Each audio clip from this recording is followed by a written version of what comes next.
قیامت تک کریں گے۔ بند کر دیں وہ دربار اور مزار۔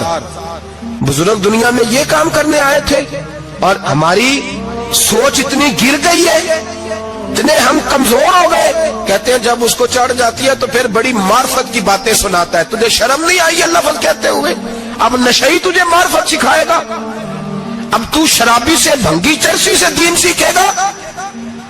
کہتے ہیں اس نے پی ہوئی تھی، چڑھی ہوئی تھی، وہ بات کر دی تو میرا کام بن گیا۔ اتنی گندی اور میلی سوچ صاحب ایمان کی ہوتی ہے، تو اب نشیوں سے جا کر دعائیں کرائے گا؟ سن، میرے نبی پاک صلی اللہ علیہ وسلم نے فرمایا جو شراب پی لے، نشہ کر لے، اس کی تو 40 دن تک عبادت رب قبول نہیں فرماتا۔ تو کہتا چڑھی ہوئی تھی تو اس نے دعا کر دی، تجھے شرم ہی نہیں آئی بات کرتے؟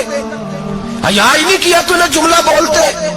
یہ کوئی تصوف اور طریقت ہے؟ جاؤ اٹھا کے لے جاؤ۔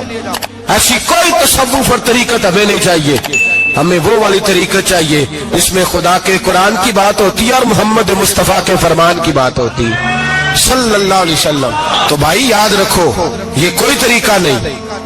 ایک مزار ہے، مجھے ایک صاحب کہنے لگے آ جائیں یہاں بھی فاتحہ پڑھیں۔ میں نے کہا یہاں کیا ہے؟ کہنے لگے تھے تو بابا جی نشہ وشا کرتے، پر اب سنا ہے لوگوں کی منتیں بڑی پوری ہوتی ہیں۔ مجھے جذبات بڑے کم آتے ہیں۔ میں نے اس آدمی کو گریبان سے پکڑ لی، میں کہ ادھر ہٹ، وہ تو نشہ کرتا تھا اور تو جاتا تھا، تیری یہ کیسے طاقت ہوئی؟ تو نے مجھے مشورہ دے دیا ہے، تو ہمیں کمزور سمجھتا ہے؟ ہم کمزور ایمان کے لوگ ہیں، اور میں یہاں تجھے کہوں گا نہیں نہیں میں یہاں نہیں جاتا، میں وہاں جاتا ہوں۔ بالکل کوئی لگی لپٹی بات نہیں، کھری بات۔ تصوف وہ، دربار وہ جہاں قرآن پڑھا جائے اور رسول اللہ کی حدیث سکھائی جائے، باقی کوئی مطلب نہیں کسی قسم کا۔ میں داتا صاحب کبھی جاؤں نا جلسہ کرنے کسی کام سے، کسی تقریب میں، تو میں داتا صاحب کے مزار پہ نہیں جاتا۔ میں کہتا ہوں یار یہ جرانہ نہیں کہ بندہ کسی کام آیا تھا تو فاتحہ پڑھ لی، واپس چلو گکھڑ سے اسپیشل آئیں گے داتا صاحب کے مزار پہ حاضری دیں، اور میرے سنگی گواہ ہیں کہ میں اسپیشل ٹائم نکال کے بہت سارے کام چھوڑ کے اسپیشل جاتا ہوں، اور میں مراد ماننے نہیں جاتا، میں داتا صاحب کا شکریہ ادا کر دے جاتا ہوں۔ میں ان سے کہتا ہوں حضور آپ کی مہربانی، آپ یہاں آئے تو ہمارے بڑے بھی رسول اللہ کے غلام بن گئے۔ میں تو سلام عقیدت پیش کرنے جاتا ہوں، ہم مزارات پر جانے کے قائل نہیں، بلکہ ہماری تو عقیدت کا درجہ ہی مکمل نہیں ہوتا جب تک ہم مزار پہ سلام نہ کریں۔ پر مزار داتا صاحب کا، مزار خواجہ معین الدین اجمیری کا، مزار غوث اعظم جیلانی کا، مزار محدث اعظم مولانا سردار احمد کا، مزار اولیاء کا، مزار میاں شیر محمد شرف پوری کا، مزار رب کریم کے بندوں کا۔ بھنگیوں چرسیوں کے مزار نہیں ہوتے، اور نام ان مزارات کے قائل ہیں، بالکل قائل نہیں ہم۔ میں تھوڑے دن پہلے لاہور گیا تھا تو میں کار میں میاں صاحب میاں شیر محمد شرف پوری کا ذکر کر رہا تھا۔ میں اپنے دوستوں سے کہہ رہا تھا یار بہت بڑا بابا ہوا ہے، تو مجھے کہنے لگی کرامت کیا ہے؟ میں نے کرامت یہ ہے کہ ساری زندگی سنت کا درس دیا ہے۔ تو مجھے کہنے لگے آپ کبھی گئے نہیں؟ میں نے کہا میں اسپیشل گیا تھا، اور تھوڑے دنوں کے بعد پروگرام بناؤں گا تو میں ساتھ لے کے جاؤں گا۔ ہم مزارات کے قائل ہیں، حاضریاں دیں گے مزاروں پہ، لیکن بھنگیوں چرسیوں کے مزاروں پر جانے کے قائل ہیں؟ زور سے بولے، یہاں جانے کے قائل ہیں؟ کوئی عقیدہ نہیں ہے ہمارا۔ نشہ بکے گا مزاروں پہ، یہ تصوف ہوگا وہاں، یہ طریقت ہوگی؟ اور ملت پر رحم کھاؤ خدا را۔ اگر تمہارے قومی ادارے کہتے ہیں رپورٹ کرنے والے کہ 70 لاکھ پاکستانی نشہ کرتا ہے، تو کیا تمہیں یہ نہیں پتا کہ نشہ بیچتا کون ہے؟ کیا تمہیں یہ نہیں پتا کہ ڈرگز کا کاروبار کون کرتا ہے؟ اگر تمہیں یہ پتا ہے تو کیا یہ خبر نہیں تمہیں کہ ان رگوں پر یہ خون اتارتا کون ہے؟ میں اپنے بزرگوں سے معذرت کے ساتھ، نشے کا آغاز، ناراض تو نہیں ہو جائیں گے بزرگ، نوجوانوں کو میں لتاڑ لیتا ہوں لیکن بزرگوں کی عزت کرنا سنت ہے، تو میں بزرگوں سے معذرت کے ساتھ یہ یوں سمجھ لیے خوگرے حمد سے تھوڑا سا گلا بھی سن لے۔ نشہ سگریٹ سے شروع ہوتا ہے، سگریٹ سے۔ میں تمباکو کو حرام نہیں کہتا، یہ فتویٰ نہیں دے رہا، تمباکو کا حکم وہی ہے جو مولی کا ہے، جو کچے پیاز اور لہسن کا ہے، کہ آپ جب کھا لیتے ہیں تو منہ سے بدبو آتی ہے، تو آپ مسجد میں آئے تو آنے سے پہلے مسواک کریں، منہ صاف کریں، پھر آپ آ جائیں۔ تو جائز ہے, مکروہ ہے لیکن حرام. لیکن تمباکو سے آگے جب حالات بڑھتے ہیں, تجزیہ نگاروں نے لکھا ہے کہ ہمارے پنجاب کے کچھ علاقوں میں اب سگریٹ سے نکال کے نا, پہلے بھی بھرتے تھے لوگ اس میں بڑا کچھ, اب پتہ ہے کہ نیا نشہ ایجاد کیا ہے, اب اس کے اندر چرس بھی بھرتے ہیں اور چھپکلی کو مار کے سکھا کے خشک کر کے اس کو پیس کے وہ ساتھ نشے کے ملاتے ہیں, اور اس کا حال یہ ہوتا ہے کہ آدمی کو زیادہ نشہ ہوتا ہے, اور کہتے ہیں وہ اتنا گند ہے کہ وہ آدمی کسی کو دانت بھی لگائے گا تو وہ بندہ بھی بیمار ہو جائے گا. کیا یہاں لوگ اسپرٹ نہیں پیتے آپ کے ملک میں؟ اور ہم کبھی سڑک پہ جاتے ہیں تو نشئی کو دیکھ کے مذاق کرتے ہیں, دیکھنا میں ہارن لگاؤں گا تو گاڑی کے ہارن سے گر جائے گا, لیکن تجھے پتا نہیں کہ یہ کسی ماں کا بیٹا ہے, پتا نہیں کسی بیوی کا شوہر ہے.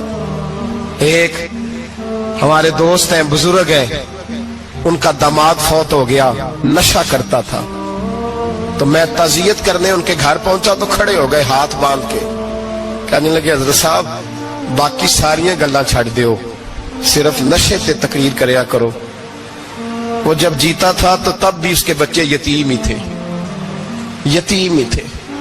میری بیٹی جب میرے گھر آتی تھی اور میں اپنے پوتوں کے اتنے کپڑے اسے پہننے کو دیتا تھا تو میرا کلیجہ پھٹتا تھا, اور میری بیٹی اس کی زندگی میں بھی بیوہ کی زندگی گزار رہی تھی. وہ میری بہوؤں کے اترے ہوئے کپڑے پہنتی تھی, کوئی دعا کرو, کوئی جلسے کرو, یہ لت ختم ہو جائے.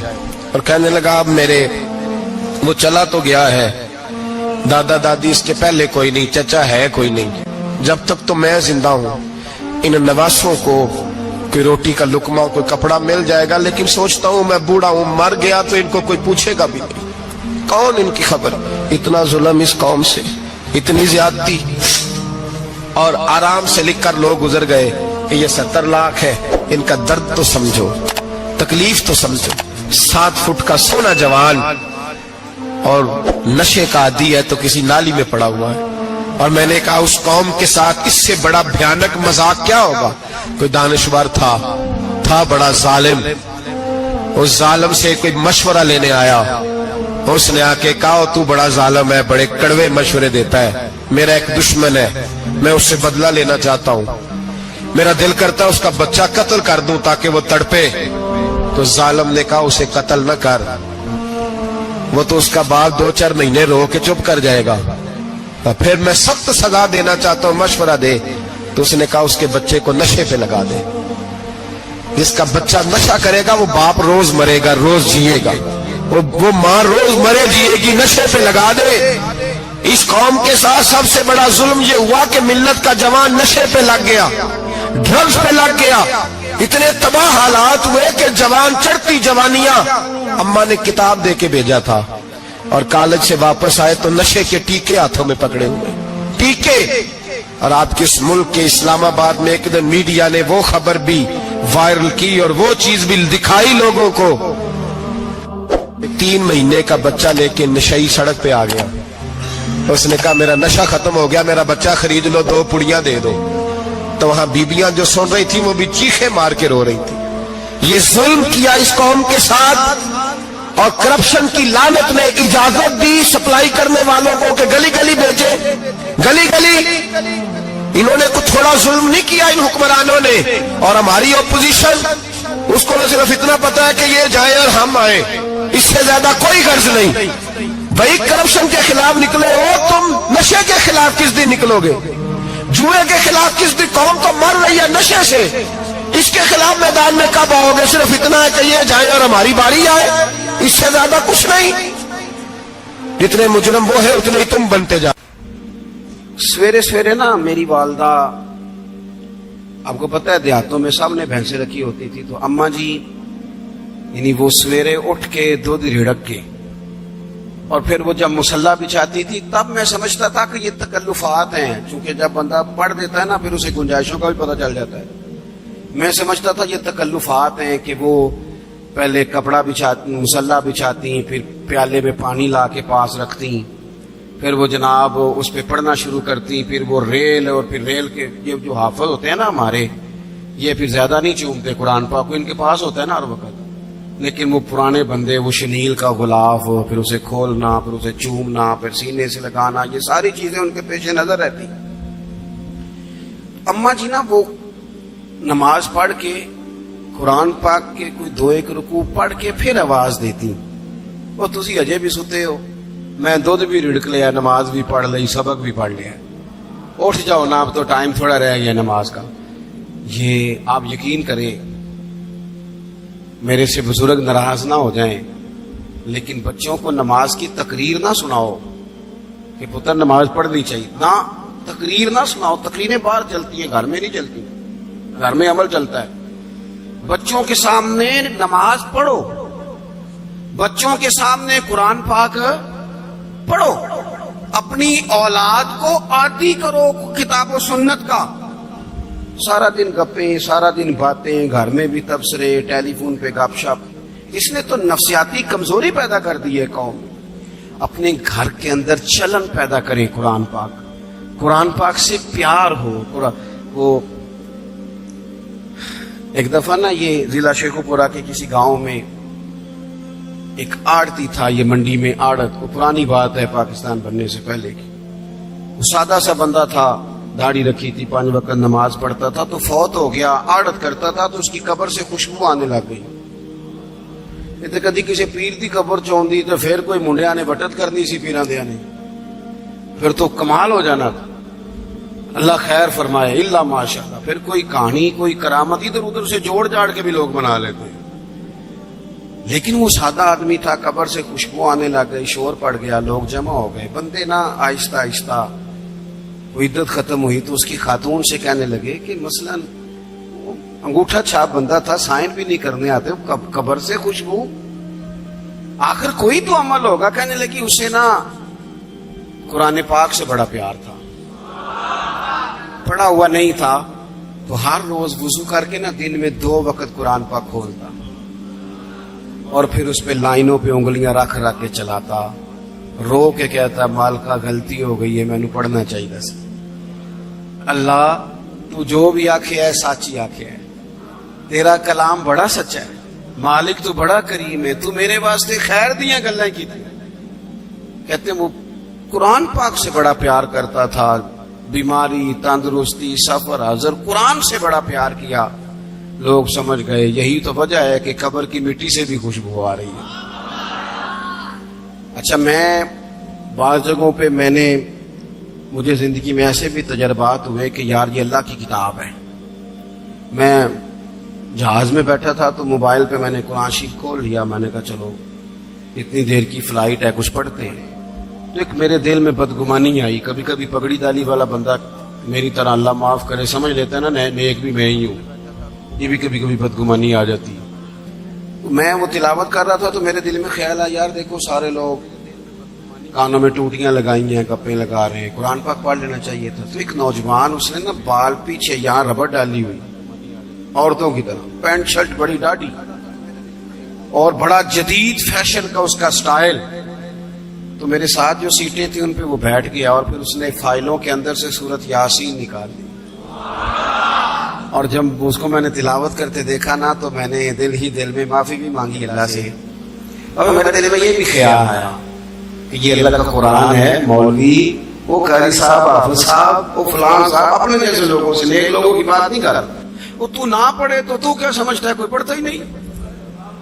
یہ تو اللہ کا قرآن ہے، یہ پڑھا جاتا تھا، پڑھا جاتا ہے اور قیامت کے بعد بھی پڑھا جاتا رہے گا۔ پتہ نہیں اللہ نے، یعنی اگر میں اور آپ نہیں پڑھیں گے تو یہ محتاج نہیں، کس سے رب پڑھوا رہا ہے، کون پڑھ رہا ہے، کس طرح لوگ پڑھ رہے ہیں۔ تو قرآن پاک سے محبت کریں۔ آج زور کے بعد پڑھ لیں گے کوئی 2 4 آیتیں۔ چلو میں کدوں آ کے ہاتھ کھڑے کرو یا قسم چکو تسی نیت بھی نہیں پہ کر دے، تھوڑا سا پڑھ لیں گے انشاءاللہ تعالی۔ اچھا 2 3 دن میرے کہنے پہ پڑھیں آپ، 2 3 دن، صرف لمبا نہیں۔ میرا یہ تجربہ ہے، جو بندہ صبح صرف 2 دن الارم سے اٹھے نا نماز کے لیے فجر میں، تیسرے دن خود بخود آنکھ کھل جاتی ہے۔ حضرت مالک بن دینار فرماتے میں نے 60 حج کیے. ایک حج کے موقع پر میں نے بڑا رش دیکھا, لاکھوں کا اجتماع ہوا. میری باتوں کی سمجھ تو آ رہی ہے نا آپ دوستوں؟ جو نہیں بول رہے انہیں بھی آ رہی ہے نا؟ اللہ جزا دے. کہتے ہیں لاکھوں کا مجمع تھا تو میرے دل میں خیال آیا, میں نے کہا اے اللہ اتنے لوگ آئے ہیں, ان کا حج قبول بھی ہوا ہے کہ نہیں؟ فرماتے ہیں میں سوچ رہا تھا تو رات کو نا خواب میں نے کسی کہنے والے کو کہتے ہوئے سنا کہ سب کا قبول ہو گیا ہے. بلخ کا رہنے والا محمد بن ہارون بلخی ہے, اس کا حج قبول نہیں ہوا. فرماتے ہیں شہروں کے علیحدہ علیحدہ خیمے لگتے تھے. اب بھی آپ حج کرنے جائیں تو پاکستانیوں کی رہائشیں علیحدہ ہوتی ہیں, انڈین کی علیحدہ, بنگلہ دیش کے علیحدہ, مصری, یمنی, سب لوگ علیحدہ علیحدہ رہائشیں ہوتی ہیں, جھنڈے لگے ہوتے ہیں ملکوں کے. کہتے ہیں میں نے سویرے اٹھ کے ڈھونڈنا شروع کر دیا, ڈھونڈتا ہوں وہ بندہ ملے. کہتے ہیں جہاں بلخ شہر کے لوگ رہتے تھے وہاں چلا گیا تو میں نے لوگوں سے پوچھا تم میں محمد بن ہارون بلخی کون ہے؟ لوگ کہنے لگے وہ تو بڑا نیک آدمی ہے, پرہیزگار ہے, بڑے بولے بالے, بڑے اللہ والے, ریاض آپ کو بس ہم ہی جانتے ہیں, وہ تو بڑا نیک ہے, پرہیزگار آدمی. کہتے میں نے کہا اچھا کہاں ہے؟ انہوں نے کہا پہاڑ کے پیچھے اس نے خیمہ لگایا ہوا ہے, ساری رات عبادت کرتا ہے, سارا دن روزہ رکھتا ہے, قائم اللیل ہے, صائم الدہر ہے. کیا بات؟ فرماتے ہیں میں ان لوگوں کی بات سن کے حیران ہو گیا کہ مجھے کیا بتایا گیا, یہ کیا کہہ رہے ہیں. فرماتے ہیں میں پہاڑ کے پیچھے گیا. حضرت مالک بن دینار علیہ رحمہ فرماتے ہیں جب میں وہاں پہنچا تو میں نے اس شخص کو مصلی پہ بیٹھے دیکھا. کثرت عبادت کے آثار اس کے وجود پر نظر آ رہے تھے, سیدھا بازو اس کا کٹا ہوا تھا. فرماتے 2 رکعتیں مکمل کر کے نا میں نے اس سے السلام علیکم کہا تو مجھے کہنے لگا وعلیکم السلام, آپ مالک بن دینار ہیں؟ میں نے کہا بڑی اس کی فراست ہے. فرماتے پھر اس نے ٹھنڈی سانس لی, کہنے لگا آپ کو خواب آئی ہوگی کہ میرا حج قبول نہیں ہوا. فرماتے ہیں مجھ پر اور بجلی گری کہ کیا کہہ رہا. میں نے کہا یار لوگ بھی تیری تعریف کر رہے ہیں اور تیری بصیرت بھی بڑی ہے, تو یہ ماجرا کیا ہے؟ کہنے لگا آپ نہ پوچھیں. یہ کہہ کے اس نے رونا شروع کیا, دیر تک روتا رہا. میں نے کہا نہیں یار تو بتا. کہنے لگا نہیں آپ نہ پوچھیں, آپ ناراض ہوں گے. میں نے کہا میں نہیں ہوتا, تو بولنا. کہنے لگا حضور 24 سال ہو گئے مجھے حج کرتے ہوئے, 24واں حج ہے میرا, اور ہر سال کوئی اللہ کا ولی آ کے بتاتا ہے کہ جا چلا جا تیرا کوئی نہیں قبول ہوا. بے پروائی ویک سجن دی جتھے کسے دی پیش نہ جاوے, انہیں تاجا والے در در رولے تے منگتے تخت بٹھاوے, آزم کسے نو کارا ملدا ہی کوئی کعبے و خالی آوے. کہتے ہیں اس نے مجھے کہا حضور 24واں حج ہے, ہر سال کوئی بتاتا ہے. میں نے کہا تیری غلطی. کہنے لگا میں اپنی ماں کا نافرمان. میں نے کہا واقعہ کیا ہوا؟ کہنے لگا حضرت اللہ نے مجھے دولت دی, مال دیا, زمینیں دی, تو میں عیاش ہو گیا. اب یقین کریں اللہ لوگوں کو مال دیتا ہے تو وہ سمجھتے ہیں میری چلاکی سے آیا ہے, میں تیز بڑا تھا اس لیے آیا ہے, نافرمان ہوتے. لیکن جو رب لینا جانتا ہے دینا جانتا ہے وہ لینا بھی. وارث شاہ مان کری نہ وارثاں دا, رب بے وارثہ کر کے مار دائی. لوگ بڑے سمارٹ بن جاتے ہیں, ان کی گفتگو میں بڑا تکبر ہوتا ہے, ان کے نگاہوں کے انداز میں بڑے, وہ کہتے ہیں اوہ سب لوگ بیوقوف ہیں, صرف میں سیاںا ہوں, کام جو صحیح چل رہا ہے. او بھائی 1 منٹ لگتا ہے انسان کو بادشاہ سے فقیر ہونے میں. ایک امام مالک رحمت اللہ علیہ بیٹھے تھے تو ہارون رشید آپ سے کہنے لگا امام ابو مالک سے, حضرت بتائیں اس وقت اللہ کیا کر رہا ہے؟ آپ فرمانے لگے یار تو بڑے موٹے دماغ کا ہے, کس طرح کے سوال پوچھتا ہے؟ بادشاہ تھا نا. کہا نہیں آپ بتائیں. تو امام مالک فرمانے لگے تو تخت پہ بیٹھ کے سوال پوچھتا رہتا ہے اور میں نیچے بیٹھ کے جواب دیتا رہتا ہوں, نیچے آ پھر بتاتا ہوں. اس نے کہا جناب بتائیں. فرمانے لگے تو سوالی ہے نا, تو تو نیچے بیٹھ اور میں اوپر بیٹھتا ہوں. کہ جناب آ جائیں. ہارون رشید نیچے آ گیا, امام مالک تخت پہ بیٹھ گئے. فرمانے لگے اب بتا کیا پوچھ رہا تھا؟ کہنے لگا حضور پوچھا تھا اللہ اس وقت کیا کر رہا ہے. فرمانے لگے رب اس وقت تجھے سمجھا رہا ہے کہ اس تخت پہ تکبر نہ کرنا، 1 منٹ لگتا ہے میں تجھے اٹھا کے مالک کو بٹھا دیا کرتا ہوں، یہ تجھے سمجھا رہا ہے، لہٰذا اس سمجھ پہ قائم رہنا، تکبر نہ کرنا، 1 ہی تو منٹ لگتا ہے، یہ تجھے سمجھا رہا ہے۔ تو وہ شخص کہنے لگا محمد بن ہارون بلخی امام مالک بن دینار سے کہ حضور بڑی دولت تھی تو میں عیاش ہو گیا تھا، رمضان کا مہینہ تھا، اماں تندور میں روٹیاں لگا رہی تھی، میں شراب پی کے گھر آ گیا۔ ہمارے ہاں یہ بھی فیشن ہے نا، اب مہندی والے دن چودھری صاحب کے ڈیرے پہ جوان شراب پیتے ہیں تو پوچھتے ہیں حاجی صاحب آپ تو حاجی بھی ہیں تو ڈیرے پہ منڈے کیا کرتے رہے؟ کہتے میں ڈیرے تے تھا مینوں نہیں پتا، وہ کار لگے سن۔ حاجی صاحب آپ کو سارا پتا ہے اور اللہ آپ سے پوچھ لے گا۔ یہاں تو کوئی آدمی چپ کر جائے گا آپ کے قلوں کی وجہ سے، لیکن عرش کے مالک کو بھی تو جواب دینا ہے کہ نہیں؟ کیا طریقہ ہے؟ دیکھیں نا، کول والے دن محفل اور مہندی والے دن اللہ سے صرف دکھوں کا رشتہ ہے، رسول اللہ سے صرف غموں کا رشتہ ہے۔ اگر تو نے ڈھول ڈمکا شور شرابہ کیا ہے شادی والے دن تو کول والے دن بھی بجا، تیرا پتہ چلے، جنازے پہ بھی بجا۔ کیا تماشا ہے؟ مذہب صرف رسم ہے، ضرورت ہے، کوئی مر گیا تو قرآن پاک کھول لو، باقی جو مرضی کرو۔ حج بھی کیتی جاندے ہو، لہو بھی پیتی جاندے ہو، کھو کے مال یتیماں دا پیج مسیتی جاندے ہو، پھٹ دلاں دے سیندے نہیں، ٹوپیاں سیتی جاندے ہو، نفس تے چھری پھیر دے نہیں، بکرے کیتی جاندے ہو، فرض پلائی بیٹھے ہو، نفلہ نیتی جاندے ہو، او دسو تے سی بلے نو اے کی کچھ کیتی جاندے ہو، او دسو تے سی بلے شاہ نو کی کچھ کیتی جاندے ہو۔ کوئی طریقہ ہے؟ کول شریف پہ مولوی صاحب تشریف لائیے گا، ابا جی کے کول ہے تو میں تو کہتا ہوں بجا نہ بینڈ باجے والا آج بھی، تیرا پتہ چلے کہ یہ دو کام کیسے ہوتے ہیں، تو کس طرح دو کشتیوں کا سمجھ نہیں آتی بات کی۔ میں تو جاتا ہی نہیں بینڈ باجے والی شادی پہ، میں کہتا ہوں جن کو مردی پڑھا لو نے کہا، ہم سے نہیں دو کام ہوتے، اللہ روزی دینے والا ہے، ایک ہی کرتے ہیں، 2 رنگی چھوڑ کے یک رنگ ہو جا، سراسر موم ہو جا یا سنگ ہو جا، موج کرو۔ ہم اس چکر میں پڑتے ہی نہیں، ہم وہ راستہ ہی چھوڑ دیتے ہیں جو ہماری طبیعت کے مطابق نہیں ہوتا، بس ختم ہو گئی بات۔ اس لیے غور کریں اور یاد رکھیں اس بات کو۔ امام مالک بن دینار رحمت اللہ علیہ فرماتے ہیں مجھ سے کہنے لگا پیسے آئے تو میں عیاش ہو گیا، رمضان کا مہینہ تھا، عصر کے بعد میری اماں افطاری کی تیاری کر رہی تھی، میں گیا، میں نے کہا شراب پی ہوئی، اماں روٹی دے، تو اماں کہنے لگی شرم کر، شرم کر، روزہ رکھا نہیں تو جنہوں نے رکھا ہے ان کا تو خیال کر۔ کہتے اماں کی بات کا مجھے غصہ لگا، میں کہا کرتا ہوں بد نصیب ہے وہ بیٹا جس کا باپ اس سے بات کرتے ہوئے ڈرتا ہے کہ پتہ نہیں کہاں سے بولے گا۔ بد نصیب نہیں وہ بیٹا جس کی ماں اس سے بات کرتے ہوئے سہم جاتی ہے کہ پتہ نہیں کون سی بولی بولے گا۔ بد نصیب نہیں کہ ماں باپ بھی جس سے کھول کے بات نہ کر سکے۔ حضرت مالک بن دینار سے کہنے لگا اماں نے جب کہا نا شرم کر تو مجھے غصہ آیا، میں نے ماں کو تھپڑ مارا اور میری ماں جلتے ہوئے تندور میں گری۔ لوگوں نے مجھے پکڑ کے اندر بند کر دیا کمرے میں، ساری رات میں شور سنتا رہا پر نشے میں دھوت رہا۔ سویرے آنکھ کھلی تو میری بیوی بیگ باندھ رہی تھی، میں نے کہا کہاں جا رہی ہو؟ کہنے لگی جو ماں کا نہیں بنا میرا کیسے بنے گا؟ میں نے کہا میری اماں کا، وہ تو لوگوں نے رات کو دفن کر دی جنازہ پڑھ کے۔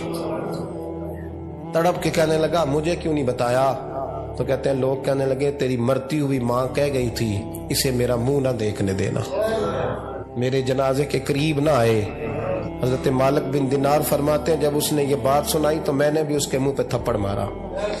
میں نے کہا تو اسی قابل ہے۔ کہتے ہیں وہ رونے لگا، حضور دعا کرے اللہ مجھ سے راضی ہو جائے۔ کہنے لگا جب ماں کی انتقال کی خبر ملی تو میں نے کلاڑی لے کے وہ ہاتھ کاٹ دیا جس سے ماں کو مارا تھا۔ میں نے ساری جائیدادیں خیرات کر دیں۔ 24 سال ہو گئے، 24 سال ساری رات نماز پڑھتا ہوں، روزہ رکھتا ہوں، حج کرتا ہوں، پر ہر سال کوئی آ کے کہتا ہے جا دوڑ جا تیرا کوئی نہیں قبول ہوا۔ حضور دعا کرے مالک راضی ہو جائے۔ فرماتے میں تھپڑ مار کے آ گیا، میں نے کہا تجھ سے راضی ہو جائے اتنے ظالم سے؟ امام مالک فرماتے رات کو آ کے سویا تو مجھے خواب میں رسول پاک کا دیدار ہوا، تو نبی پاک علیہ السلام نے فرمایا مالک تو اسے مایوس کیوں کر آیا ہے؟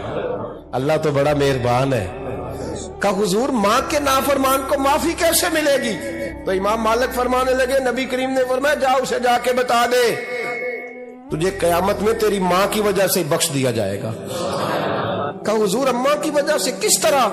تو محبوب فرمانے لگے اس کی ماں قیامت میں اس کے خلاف مقدمہ دائر کرے گی رب کریم کی عدالت میں. اے اللہ میں نے 9 ماہ پیٹ میں رکھا، درد سہ کے اسے جنا، جگر کا خون پلا کے پالا، اور اسی نے مجھے قتل کیا. رب کریم اس کی ماں کا مقدمہ سن کے کہے گا اٹھاؤ اس کو دوزخ میں پھینکو، اس نے ماں جلائی تھی اسے بھی جلاؤ. محبوب فرمانے لگے جب پکڑ کر کے مالک اس کو محمد بن ہارون کو لوگ لے جائیں گے نا جہنم کی طرف، ابھی فرشتے گھسیٹیں گے ہی تو پلٹ کے پھر اماں کی طرف دیکھے گا، اور دوسری دفعہ پھر گھسیٹیں گے تو پلٹ کے دیکھے گا، اور تیسری دفعہ پھر پلٹ کے کہے گا اماں یہ مجھے جلانے لگے، اماں یہ جہنم میں پھینکنے لگے. میرے حبیب فرمانے لگے وہ جل کے مرنے والی ماں وہاں بھی بول پڑے گی، کہے گی یا اللہ چل میں نے معاف کیا تو بھی معاف کر دے، اے اللہ میں نے معاف کیا تو بھی معاف کر دے، اللہ تو معاف کر دے اسے، اللہ تو اس سے درگزر فرما، اسے معاف کر دے.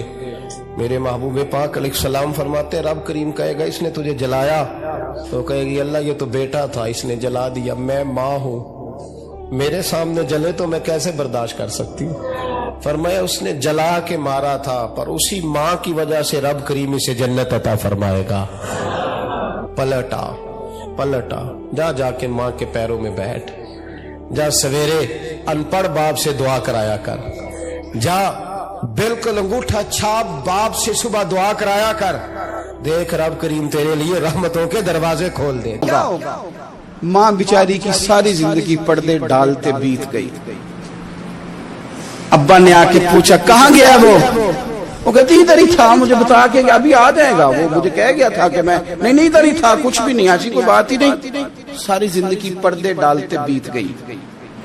ابا کئی دفعہ گھر میں لڑائی کی، بیٹے کو مارا، اماں نے آگے بڑھ کے پتر کے حصے کی مار بھی کھائی، لیکن اسی بیٹے کی شادی کر دی تو اماں کو پتا چلا کہ اوہو میں تو سمجھدار ہی نہیں تھی، میرا تو پتر مجھے کہہ رہا ہے اماں تو بھی تو کبھی سیانی ہو جایا کر، اگر وہ بولتی ہے تو تو ہی چپ کر جا، تو پھر اسے احساس ہوتا ہے کہ اوہو میں تو ساری زندگی بیوقوف رہی، میں تیرا دفاع کرتی رہی، تیرے حصے کے تھپڑ کھاتی رہی، اور مجھے آج تو نے بتایا کہ تو سیانی نہیں تھی، آج تو نے بتایا کہ تو عقل مندی نہیں تھی، اماں تجھے کیا پتا، میری بیوی کے سامنے تو ہی سیانی ہو جا. وہ ٹوٹ جاتی ہے، بکھر جاتی ہے، وہ کبھی پلٹ کے دیکھتی ہے تو اسے بڑے سارے زخم تازے ہو کے دکھائی دیتے ہیں، وہ یار میں ہی سیانی نہیں تھی. سنو نا، امام حسن رضی اللہ تعالیٰ عنہ فرماتے ہیں امام حسن نے کوئی لمبا وقت نہیں اپنی والدہ کے ساتھ گزارا، چھوٹے تھے تو سیدہ فاطمہ الزہرا رضی اللہ تعالیٰ عنہ وصال کر گئیں، پر شیر خدا کے پتر کی بات دیکھیں. امام حسن کہتے ہیں لوگوں میں جب تھوڑا سا باشعور ہوا اور مجھے چیزیں تھوڑی سی دکھائی دینے لگی تو میں نے کبھی اپنی اماں کے ساتھ ایک پلیٹ میں کھانا نہیں کھایا تھا. حضور ساری دنیا کھاتی ہے تو آپ نے کیوں نہیں کھایا؟ تو فرماتے ڈر لگتا تھا کہ کہیں ایسا نہ ہو کہ جس لقمے کی طرف میری ماں اپنا ہاتھ بڑھائے کہیں میں نہ اٹھا لوں، بے ادبی نہ ہو جائے. ڈر لگتا تھا. میں نے یہاں تک بھی نا، کیونکہ ماں تو ماں ہوتی ہے، میں نے یہاں تک بھی ماں کا احترام کیا، روٹی کھانے میں بھی تقدیر نہیں کی. یہاں ماں وہ کہتی ہے پیر صاحب انہوں دسیا جنا کہ میں تانوں آکھیا سی، انہیں گلاں چانوں آکھیا جے میرے نال بولے تے صحیح کرے، انہوں دسیو نا میرے نال بگڑ جائے گا، انہوں آکھیا جے نا میں تانوں شکایت لائے، پر نا انہوں گلاں سمجھایا جے کہ میرے نال اچھی نہ بولیا کرے، میں تکلیف انہوں آکھیو نا. او یار کیا کائنات میں حضور سے بڑا بھی کوئی ہے؟ لیکن حضرت حلیمہ سعدی آئی ہیں تو کیا میرے نبی اٹھ کے کھڑے نہیں ہو گئے؟ حضور نے اکرام دیا تو اکرام دینے سے قد بڑا ہوتا ہے، چھوٹا تو نہیں ہوتا. خدا را اپنے بڑوں کا اکرام کرنا سیکھیں. انہوں نے کسی نے آپ کو جگہ دی ہوگی, کسی نے آپ کو نوکری دی ہوگی, لیکن ماں باپ نے تو زندگی دے دی, اولاد جوانیاں دے دی, سارا کچھ دے دیا. اور بچے ہیں کہ سمجھتے ہیں احترام کے جذبے اپنی طبیعت میں لائیں, بے ادب نہ بنے, سوء ادب نہ کبھی کریں. آپ نہ کبھی کوئی ایسا کام نہ کریں جس سے نہ تکلیف بڑھے, جس سے آزمائش بڑھے. آپ احترام والے رہیں گے تو خود بھی سجے سنورے نکھرے رہیں. اپنے بزرگوں کو پہل کریں بزرگوں کی طرف, یعنی آپ گھر کے اندر چھپا کے سیب اپنے کمرے میں نہ لے کے جائیں, چھپا کے چیزیں نہ رکھیں, بلکہ پہل کریں بوڑھے ابا سے, پہل کریں اپنی والدہ سے, وہاں سے آغاز کریں. آپ دیکھیں برکتیں کتنی ہوتی ہیں. میں کچھ باتیں مجھے لطف دیتی ہیں. میرے کچھ سنگی ہیں, 3 بھائی ہیں کٹھے, مجھ سے بیعت ہیں, میرے ساتھ بڑا پیار کا رشتہ ہے. تو کبھی کبھی نہ خدمت کرنے کا دل کرتا ہے ان میں سے کسی کا کہ چلیں حضرت صاحب آئے ہیں تو ہم کچھ نذرانہ پیش کریں. تو اپنے بڑے بھائی کو وہ تھماتے ہیں کہ جناب آپ یہ کام کریں. اللہ تعالیٰ کا شکر ہے میری جیب کام ہی خالی رہتی ہے, اس کا فضل رہتا ہے, لیکن وہ پیسے لینے سے زیادہ یا تحفہ لینے سے زیادہ یا پھول پکڑنے سے زیادہ اس بات کی مجھے خوشی ہوتی ہے کہ کتنے نرالے ہیں, بڑے کو آگے لگاتے ہیں تو برکت تو حاصل کرتے ہیں. اس لیے کہ برکتیں ہمیشہ بڑوں سے ہوتی ہیں, بڑوں سے ہمیشہ برکتیں. یہ پھول کا تحفہ بڑے بھائی کو دے کے جب آگے کیا جاتا ہے تو میرے دل کو اچھا لگتا ہے, مجھے قرار آتا کہ یار یہ لہجہ ٹھیک ہے, یہ انداز یہ ٹھیک ہے. اپنے بڑوں کو آگے رکھیں, بڑوں کو کلام کرنے کا موقع پہلے دیں. گھر میں کوئی چیز لائیں تو تقدیم کریں. ہمارے ہاں نا اب جو استادی شاگردی آئی ہے نا یہ بڑی خطرناک ہے. ہمارے ایک قاری صاحب تھے, ایک مدرسے میں پڑھاتے تھے, بڑا مارا کرتے تھے, اور میں انہیں مذاق بھی کرتا تھا, کبھی کبھی عذرائے محبت مزاح کرتا تھا. میں ان سے کہتا تھا قاری صاحب آپ شاید مار کھا کے پڑھیں اس لیے بچوں سے بدلہ لیتے ہیں.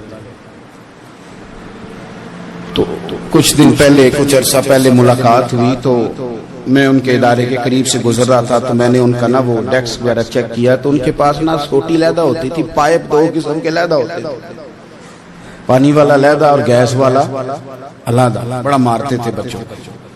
مجھے بھی اختلاف تھا اس بات سے, میں ان کو گزارش بھی کرتا تھا. تو میں گیا تو وہ جس طرح وہ خیر استاد کمال کے تھے, انہوں نے بڑے کامیاب حافظ تیار کیے, اور ویسے بھی بندہ بڑا باوصول, بڑے اچھے, بڑے نفیس. میں نے ان سے کہا کہ وہ خیر ہے, چھوٹیاں کدھر گئیں آپ کی؟ کہنے لگے حضرت صاحب نہ شاگرد رہے, نہ استاد رہے, نہ وہ ماں باپ رہے. کہنے لگے پتہ نہیں 2-4 سالوں میں کیا ہوا ہے. تو میں نے کہا آپ کو تو کوئی منع کاری نہیں, میں نے کئی دفعہ سمجھایا تھا, آپ باز نہیں آتے. کہتے تھے اب آ گیا ہوں, اس لیے کہ ایک کو چھڑی مار رہے ہوتے ہیں تو دوسرا ساتھ ویڈیو بنا رہا ہوتا ہے. پہلے طالب علم اس طرح کی توہین کا رویہ استادوں کے ساتھ نہیں کرتے تھے. وہ کہتے تھے جیسے بھی ہے فیض استاد سے لینا ہے. اب آپ ذرا گھور کے دیکھیں تو کہتے ہیں لاؤ کتابیں, جا رہا ہوں بڑے مدرسے, بڑے کالج, بڑے اسکول. میں نے اپنی زندگی میں دیکھا کہ ہمارے بڑے کہتے تھے, کبھی گھر آ کے بتاتے ہیں نا استاد جی نے مارا ہے, تو کہتے تھے کسی غلطی سے مارا ہوگا. اور اس طرح کے سخت لفظ بولتے تھے کہ ہمیں لگتا تھا کہ ہمارے بزرگ ہمارے ساتھ زیادتی کر رہے ہیں. وہ کہتے تھے کہ مینوں ہڈیاں چاہیے نے پڑھیا ہو رہے, یہ لفظ کہتے تھے میرے ابا جی میری اما, ہڈیاں دیا جی سانو پر دیا جی پڑھیا. اب کیا ماحول ہے, ڈر آتا ہے. بچے گھورتے ہیں, ان کی اما آ کے کہتی ہے تو 8,000 کا مولوی ہے, میرا 1.25 کروڑ کا بچہ ہے, تیری طاقت کیسی ہوئی چودھری کے بچے کو ہاتھ لگانے کی؟ اتنی تیری جرت کہ انہوں نے میرے بیٹے کو ہاتھ لگایا. کروں گی نا کل بندے کٹھے, تیری کراؤں گی چھوٹی مسجد سے. تو اتنی تیری طاقت کہ تو میرے بچے کو مارے. ہم نے نا پرموٹ کی چیزیں, پرموٹ. حضرت خواجہ حسن بصری رحمت اللہ علیہ فرمایا کرتے تھے ادب نہ ہو تو علم آ ہی نہیں سکتا. اس لیے کہ کتابیں رہنمائی کرتی ہیں, کتابوں کی ترجمانی تو استاد نے کرنی ہے. تو اگر آپ وہ احترام ہی نہیں ہے, وہ طبیعت ہی نہیں ہے, وہ ذوق ہی نہیں ہے, سیکھنے کا وہ خاص جذبہ ہی نہیں ہے. ہمارے صاحب رحمت اللہ علیہ فرمایا کرتے تھے بہت سارے لوگ بڑے بڑے درویشوں کے پاس جا کے خالی آتے ہیں,